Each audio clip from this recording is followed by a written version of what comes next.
Has your car thrown up some really weird warning lights on the dashboard and you've got absolutely no idea why they're there? When you parked it up, it was fine, and you've come back out to take it for a drive a short while later and it's lit up like a Christmas tree. Bizarre, but it is a common problem with modern cars. Modern cars have a heck of a lot of electronic equipment in them, and they are super sensitive to voltage drops. So if your battery drops to a point below where the car deems it acceptable, all sorts of weird and crazy things start happening. I've had it in here where I've come out, I've got all of the orange lights on this side, I've got traction control, I've got EBD, I've got autonomous braking light on, I've got the engine management light, and in the middle it's telling me rear wheel drive not available.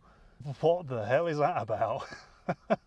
Well, before you go and spend a shed load of money on diagnostics work with a mechanic or a dealership, have a look and test your battery, because modern cars have very complex electrical systems and they throw all sorts of gremlins when the voltage starts dropping.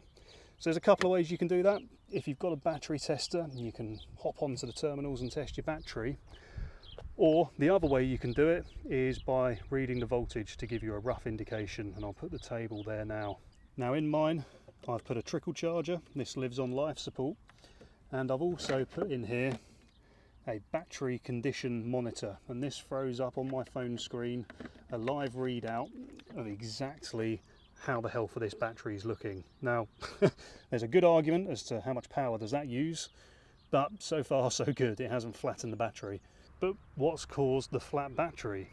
Well, it could be any number of things. These are complex beasts, but it is a very well-known concept in the Jaguar F Type community that the OBD port doesn't shut down. So if you've had something plugged into that OBD port down there and you've not disconnected the battery to reset all the computers, that stays livened up and that will drain your battery. Now it's really easy to tell if this is happening because your hazard light switch will remain illuminated after you lock the car for a prolonged period of time.